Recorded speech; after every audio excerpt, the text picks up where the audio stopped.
안녕하십니까? 지혜의 등불을 켜는 시간입니다. 여러분, 혹시 말 한마디로 천냥 빚을 갚는다는 속담을 믿으십니까? 살다 보면 말 한마디가 칼보다 더 무섭고 글 한 줄이 사람의 뼈를 때리는 경험을 하곤 합니다.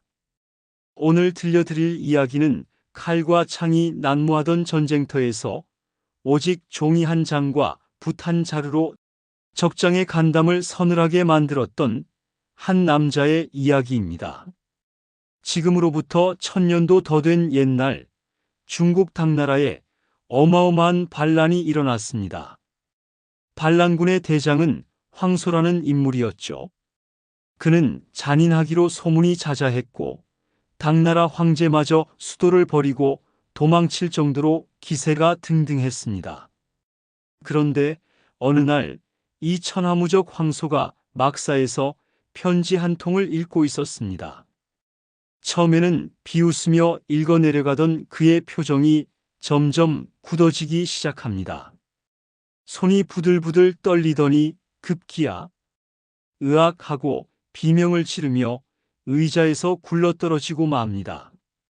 도대체 그 편지에 무엇이 적혀 있었기에 천하를 호령하던 장수가 이토록 공포에 질렸을까요? 그 편지를 쓴 사람은 놀랍게도 당나라 사람도 장군도 아니었습니다. 동방의 작은 나라 신라에서 온 새파란 젊은이, 바로 고은 최치원이었습니다. 오늘 우리는 최치원이 쓴 전설의 명문장 토항소경문을 통해 난세의 영웅이 보여준 기계와 나이 들수록 우리가 갖춰야 할 언어의 품격에 대해 깊이 있는 이야기를 나눠보려 합니다. 편안한 자리에 앉으셔서 그 옛날 당나라의 격전지로 함께 떠나보시죠. 말리타향의 이방인 소년 최치원의 눈물. 이야기를 시작하기 전에 먼저 이 글을 쓴 최치원이라는 인물에 대해 잠시 생각해 봅시다. 여러분, 자녀분들을 타지로 혹은 유학을 보내보신 적 있으신가요? 문 앞까지만 배웅해도 마음이 짠한 것이 부모 마음이지요.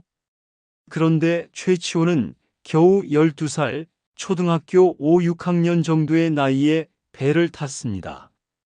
당시 신라에서 당나라로 가는 뱃길은 목숨을 걸어야 하는 험한 길이었습니다. 왜 이 어린 소녀는 그 먼 길을 떠나야 했을까요? 신라에는 골품제라는 신분 제도가 있었습니다. 요즘 젊은 사람들 사이에서 금수저, 흙수저 하는 이야기 들어보셨지요? 부모 잘 만나면 금수저고 그렇지 못하면 흙수저라는 자조 섞인 말인데요. 사실 이 원조는 1000년 전 신라에 이미 있었습니다. 바로 골품제라는 신분 제도입니다. 글자 그대로 해석하면 뼈에도 등급이 있다는 뜻입니다. 사람이 태어날 때부터 뼈의 색깔이 다르다고 믿었던 것이지요. 맨 꼭대기에는 왕이 될 수 있는 성스러운 뼈, 즉 성골과 왕비나 최고의 관직을 독차지하는 진짜 뼈, 다른 말로 진골이 있었습니다. 이들은 태어날 때부터 금수저를 넘어 다이아몬드 수저를 물고 태어난 왕족들입니다. 그 밑으로는 육두품, 오두품, 사두품, 이렇게 숫자로 등급을 매겼는데요. 이 골품제가 얼마나 무서웠냐면 단순히 벼슬만 제한하는 게 아니었습니다. 사는 집의 방 크기, 지붕의 기와 모양, 입을 수 있는 옷의 색깔, 심지어 타고 다니는 마차의 바퀴 장식까지 모든 것이 태어날 때 정해진 신분에 따라 철저하게 통제되었습니다. 아무리 돈이 많아도 진골이 아니면 큰 집을 지을 수 없었고, 아무리 실력이 뛰어나도 육두품은 장관급인 이벌찬 자리에 오를 수 없었습니다. 능력이 있어도 신분이라는 투명한 유리 천장에 막혀 더 이상 올라갈 곳이 없는 세상. 우리의 주인공 최치원이 바로 이 육두품이었습니다. 신라에서 육두품은 등난, 즉 얻기 어려울 만큼 똑똑한 사람들이라는 별명이 있을 정도로 엘리트 집단이었지만 뼈대 있는 진골 귀족들에게는 그저 실무를 처리하는 아랫사람일 뿐이었지요. 천재적인 재능을 가지고 태어났지만 육두품이라는 꼬리표 때문에 평생 이인자로 살아야 했던 운명. 최치원의 아버지는 아들의 그 답답한 앞날을 미리 보았던 겁니다.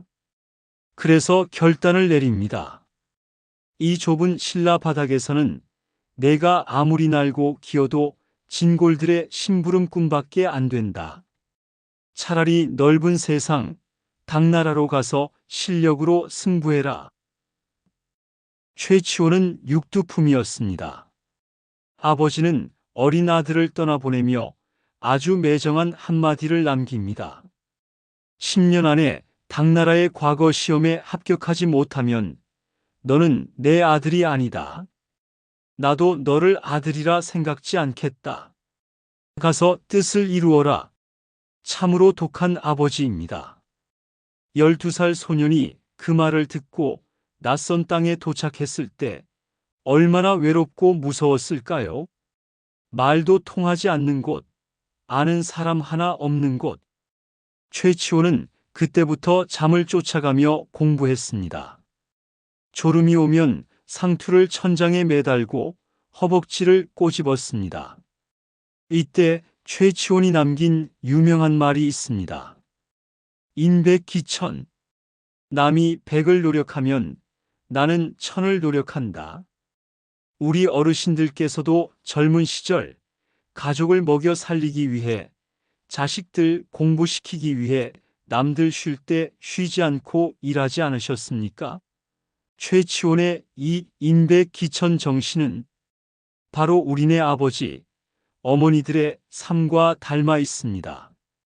그 피나는 노력 끝에 최치원은 18세의 나이로 당나라의 빈공과의 장원으로 급제합니다. 이방인이라는 차별을 오직 실력 하나로 뚫어버린 것입니다. 그렇게 탄탄대로가 열리나 싶었는데 역사는 그를 가만히 두지 않았습니다. 난세의 영웅과 붓 한 자루의 힘.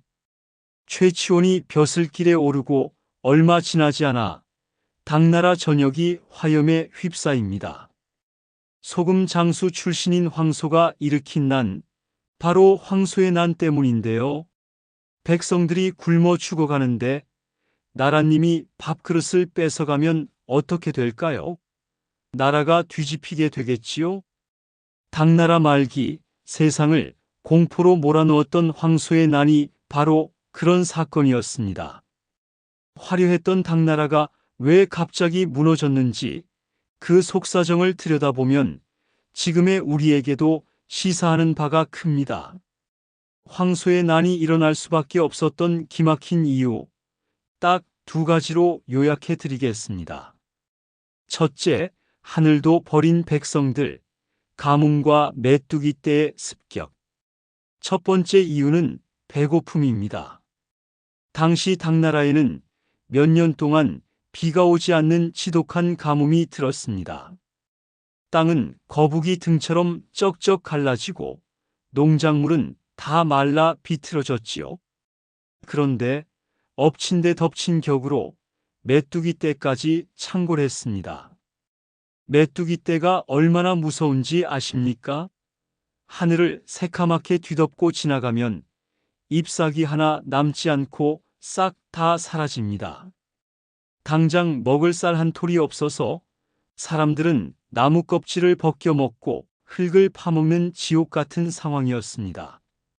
자식들이 굶어 죽어가는 모습을 보는 부모의 심정, 얼마나 피눈물이 났겠습니까? 백성들이 이렇게 죽어가면 나라에서 곳간을 열어 도와줘야 하잖아요. 그런데 당시 당나라 조정은 거꾸로 갔습니다. 왕실에 돈이 부족하다, 귀족들이 쓸 돈이 없다면서 세금을 더 걷기 시작한 겁니다. 특히 가장 악랄했던 것이 바로 소금세였습니다. 사람이 소금을 안 먹고 살 수는 없지 않습니까? 나라는 이걸 이용해서 소금값을 원가의 몇십 배, 몇백 배로 올려서 팔았습니다. 지금으로 치면 1,000원짜리 소금 한 봉지를 나라에서 10만 원, 20만 원에 강제로 사게 만든 꼴입니다. 돈 없는 백성들은 밍밍한 음식을 먹으며 시름시름 앓았고 몰래 소금을 만들다 걸리면 사형을 당했습니다.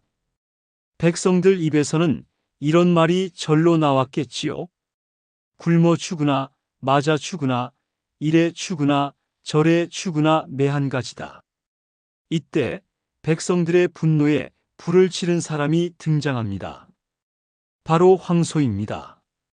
재미있는 건 이 황소라는 사람은 가난한 농민이 아니었습니다. 그는 나라 몰래 소금을 팔던 소금 밀매업자 출신의 부자였습니다. 돈은 많았지요. 하지만 그에게는 한 가지 콤플렉스가 있었습니다. 머리는 똑똑한데 과거 시험만 보면 번번이 떨어지는 겁니다. 앞서 소개한 최치원과는 정반대였지요. 당시 과거 시험도 부정부패가 심해서 돈 있고 빽 있는 귀족 자제들만 합격시켜줬거든요. 돈으로 백성들 고혈을 짜내는 탐관 오리들, 그리고 실력이 있어도 안 써주는 썩어 빠진 조정. 내가 다 뒤집어 엎겠다. 실력은 있지만 세상에 버림받은 엘리트 황소와 배고픔에 눈이 뒤집힌 백성들이 만났습니다. 황소가 나를 따르라. 썩은 당나라를 무너뜨리고 배불리 먹게 해주겠다.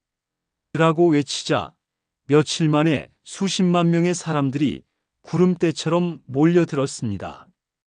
이것이 바로 황소의 난의 시작입니다. 결국 황소의 난은 단순히 한 사람의 욕심 때문에 일어난 것이 아닙니다. 백성들의 배고픔을 외면하고 공정함을 잃어버린 국가가 자초한 거대한 비극이었던 것입니다. 황소의 난으로 당나라 수도 장안까지 점령당했고 황제는 피난길에 올랐습니다. 이때 최치호는 고변이라는 장군의 종사관으로 참전하게 됩니다. 칼을 들고 싸우는 군인이 아니라 작전을 짜고 문서를 작성하는 참모였지요. 어느 날 고변 장군이 최치원을 부릅니다. 최석이, 저 오만방자한 황소놈에게 보낼 글을 하나 쓰게. 저놈이 이 글을 읽고 항복하지 않고는 못 베기게 아주 호되게 꾸짖어 주게나. 최치호는 붓을 들었습니다. 그리고 먹을 갈았습니다. 그의 머릿속에는 수많은 단어들이 스쳐 지나갔을 겁니다. 단순히 너 이 나쁜 놈 죽여버리겠다라고 쓰는 것은 하수나 하는 짓이지요. 최치호는 상대의 마음, 그 깊은 곳에 있는 공포심과 양심을 겨냥했습니다. 그렇게 탄생한 글이 바로 토황소경문, 즉 황소를 토벌하는 경문입니다. 그 내용은 실로 대단했습니다. 제가 그 내용의 일부를 최치원의 심정이 되어 읽어드리겠습니다. 한번 들어보십시오. 무릇 바른 것을 지키는 자는 흥하고 사악한 것을 따르는 자는 망하는 법이다. 너 황소는 보잘것없는 출신으로 마을의 불량배가 되어 임금의 은혜를 배신하고 백성을 도탄에 빠뜨렸으니 죄가 산처럼 쌓였다. 여기까지는 점잖은 꾸짖음입니다. 하지만 진짜 무서운 구절은 뒤에 나옵니다. 온 천하 사람들이 너를 죽이려고 분명하게 말할 뿐만 아니라 저 땅속의 귀신들까지도 너를 죽이려고 이미 의논하였을 것이다. 여러분, 들으셨습니까? 내가 너를 죽이겠다가 아닙니다. 세상 모든 사람이 너를 미워하고 심지어 죽은 귀신들까지 모여서 너를 어떻게 죽일지 회의를 하고 있다는 겁니다. 이 글을 읽던 황소는 등골이 오싹했을 겁니다. 아무리 잔인한 살인마라도 보이지 않는 하늘의 벌과 귀신의 저주는 두려운 법이거든요. 최치호는 황소의 그 불안한 심리를 꿰뚫어 본 것입니다. 이 한 문장을 읽다가 황소는 자기도 모르게 헉 하며 의자에서 굴러떨어졌다고 합니다. 이것이 바로 칼보다 강한 붓의 힘, 필력입니다. 토항소 경문이 우리에게 주는 울림은 단순히 글을 잘 썼다 해서 끝나지 않습니다. 여기에는 시대를 관통하는 지혜가 담겨 있습니다. 첫째, 명분의 중요성입니다. 최치호는 감정적으로 욕설을 퍼붓지 않았습니다. 너는 도리를 어겼고 은혜를 저버렸다며 인간으로서 지켜야 할 선을 넘은 것을 지적했습니다. 싸움에서 이기려면 목소리 큰 사람이 아니라 명분 있는 사람이 이기는 법입니다. 우리 어르신들도 자녀나 아랫사람을 훈계할 때 화를 내기보다는 이것이 사람의 도리다 라고 점잖게 타이르실 때 더 큰 권위가 생기지 않던가요? 둘째, 핵심을 찌르는 통찰력입니다. 최치호는 황소의 군대가 겉으로는 강해 보이지만 속으로는 불안해하고 있다는 것을 알았습니다. 너의 부하들도 목숨을 건지고 싶어 한다. 너는 곧 혼자가 될 것이다. 라고 썼지요. 상대를 무너뜨리는 것은 칼이 아니라 상대가 가장 두려워하는 진실을 마주하게 하는 것입니다. 나이가 든다는 것은 이처럼 현상을 꿰뚫어 보는 눈을 갖는다는 뜻이 아닐까 합니다. 젊은 사람들은 혈기로 부딪히지만 연륜이 쌓인 우리는 지혜로 문제를 해결합니다. 최치원의 붓이 수만 대군보다 강했듯이 어르신 여러분의 지혜로운 말 한마디가 가정의 위기를 막고 자녀의 인생을 바른 길로 인도할 수 있습니다. 지금 여러분의 붓, 여러분의 입에서는 어떤 말이 나오고 계십니까? 상대를 굴복시키는 날카로운 말입니까? 아니면 사람을 살리고 감동하게 하는 따뜻한 경문입니까? 당신의 삶이 곧 명문장입니다. 경문으로 이름을 날린 최치호는 이후 어떻게 되었을까요? 안타깝게도 그의 말년은 그리 행복하지 않았습니다. 고국 신라로 금이 환향했지만 여전히 골품제의 벽은 높았고 나라는 기울어가고 있었습니다. 자신의 뜻을 펼칠 수 없었던 최치호는 결국 벼슬을 버리고 가야산 해인사로 들어갑니다. 그리고 각과 신발만 남겨둔 채 신선이 되어 사라졌다는 전설이 전해집니다. 비록 현실의 벽을 넘지는 못했지만 그가 남긴 문장과 정신은 천년을 넘어 오늘날 우리에게까지 전해지고 있습니다. 여러분, 오늘 최치원의 이야기를 통해 무엇을 느끼셨는지요? 저는 인백기천의 노력으로 실력을 갈고 닦아 결정적인 순간에 세상을 움직인 그 기계를 봅니다. 우리의 인생도 마찬가지 아닐까요?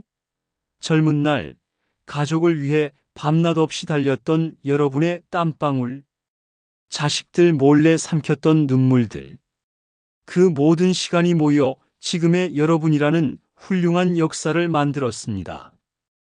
여러분이 살아온 그 치열했던 삶, 그 자체가 바로 최치원의 경문보다 더 감동적인 명문장입니다.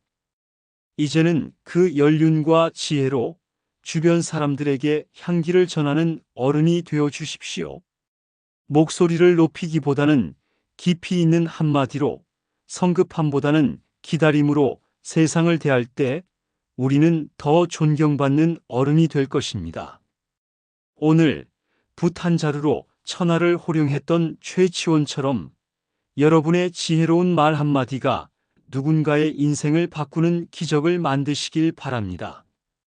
긴 시간 함께 해주셔서 감사합니다. 다음 시간에도 역사 속 인물들의 삶에서 지혜를 캐내어 찾아뵙겠습니다. 지금까지 지혜의 서재였습니다.